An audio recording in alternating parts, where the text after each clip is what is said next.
భారతదేశంలో స్త్రీలు గాని మిగిలిన అనేక అంశాల్లో మూఢ విశ్వాసాల మీద సంస్కరణలు తీసుకురావాలి. అది అంటరాంతనం కావచ్చు, సతీసహనం కావచ్చు, బాల్య వివాహాలు కావచ్చు, తీసుకురావాలనుకునే ధార ఒకటి సంస్కరణోద్యమము, దాంతో పాటు బ్రిటిష్ వ్యతిరేక పోరాటాన్ని కలుపుకున్న అభ్యుదయ లక్షణాలతో సాగిన ఒక భాగం. రెండో భాగం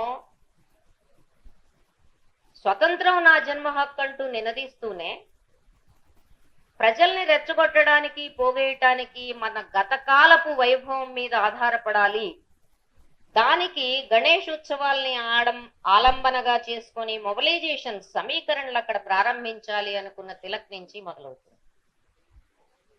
ఒక రకంగా చెప్పాలంటే తిలక్ స్వరాజ్యం నా జన్మ హక్కు అని నిందించిన మొదటి ప్రామినెంట్ పొలిటికల్ లీడర్ అని మనం అనుకున్నప్పటికీ, అదే కాలంలో జరుగుతున్న బాల్య వివాహ వ్యతిరేక ఉద్యమం మీద ఆయన తీవ్రమైన దాడి చేశాడు. ఆడపిల్లలు ఎట్టి పరిస్థితుల్లోనూ వాళ్ళకి వయసు పెంచకూడదు అని దానికి ఆధారంగా ఆయన మనుస్మృతిని తీసుకున్నాడు. ఆనాటి రిఫార్మిస్టుల్లో ఉన్న స్వామి దయానంద సరస్వతి దగ్గర నుంచి వీరేశలింగం గారి వరకు ఎవరైతే ఉన్నారో, రాజా రామ్మోహన్ రాయ్ వరకు ఎవరైతే ఉన్నారో, వీళ్ళందరూ అదే వేద ప్రమాణంతో ఆయన మీద ఇది కాదు అని నిరూపించడానికి ప్రయత్నించారు. అంటే అది సంస్కరణోద్యమం కావచ్చు, లేకపోతే అది సంస్కరణోద్యమానికి వ్యతిరేకమైన ఛాందసవాదం కావచ్చు. వీళ్ళిద్దరూ మళ్ళీ ఎక్కడికి వెళ్ళారంటే యుద్ధం గురించి వేదాల్లోనే ఉన్నాయిషా అని అక్కడి నుంచే ప్రమాణాలు స్వీకరించడానికి ప్రయత్నించారు తప్ప, జీవితం మారుతుంది, మారుతున్న జీవితానికి అనుగుణంగా మారాలనే వాదనని చాలా తక్కువగా తెచ్చారు. బహుశా దానికి కారణం విశాలమైన ప్రజానీకాన్ని ఒప్పించటంలో మన రక్తంలో జీర్ణమైపోయి ఉన్న ఉన్నాయిషా అనే భావన కావచ్చు. ఇక్కడి నుంచి మనం మొదలు పెడితే మామూలుగా మనం భారత స్వతంత్రోద్యమ చరిత్ర చెప్పుకునేటప్పుడు కూడా ఈ రెండు భావధారల గురించి చాలా విశదంగా చెప్తూ ఉంటారు. ఈ రెండే ఆ తర్వాతి కాలంలో ఆర్ఎస్ఎస్ ఏర్పడడానికి 25లో రెండో ధారగా ఉన్న వాళ్ళు సోషలిస్టులు గాను, ఆ తర్వాతి కాలంలో కమ్యూనిస్టులు గాను పరిణామం చెందారు. ఈ రెండు అనివార్యంగా స్వతంత్రోద్యమంలో అంతర్భాగంగా ప్రారంభమైనవి అని చెప్తుంటారు. ఇక్కడి నుంచి మనం వస్తే దాంట్లో భాగంగానే విప్లవాన్ని భుజానేసుకుని మోసాను అని చెప్తున్న సావర్కర్ ఆర్ఎస్ఎస్ కి సైద్ధాంతిక గురువుగా మారే క్రమాన్ని చూసినప్పుడు మనం ఎక్కడి నుంచి ప్రారంభం అయినాము, స్త్రీలకి సంబంధించిన విషయంలో ఎక్కడికి వెళుతున్నాము అనే దాని మీద ఒక అవగాహన వస్తుంది.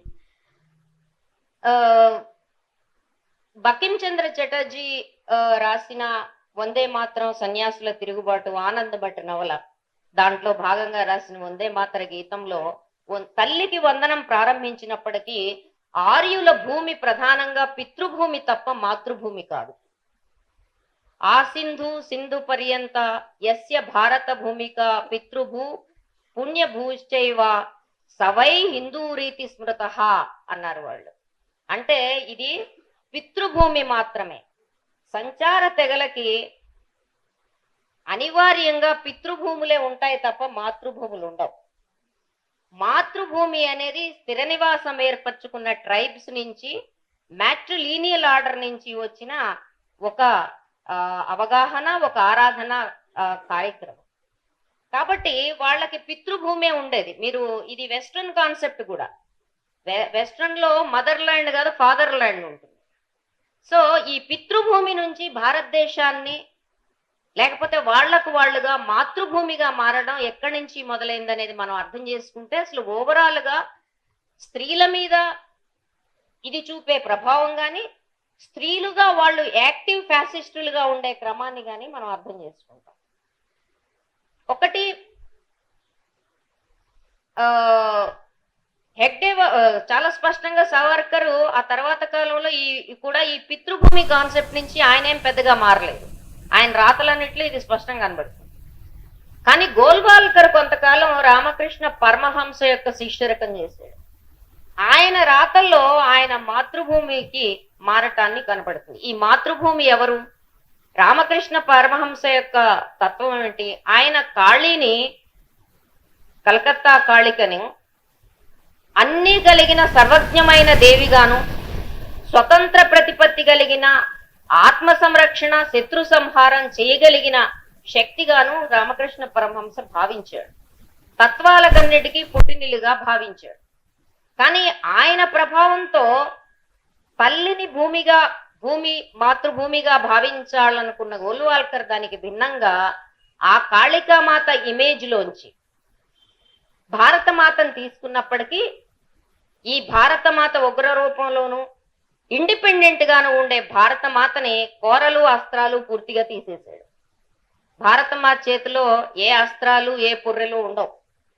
ఈమె ప్రసన్న వదనంతో ఒక రకంగా చెప్పాలంటే దీనంగా నిస్సహాయ స్థితిలో కూడా ఉంటుంది.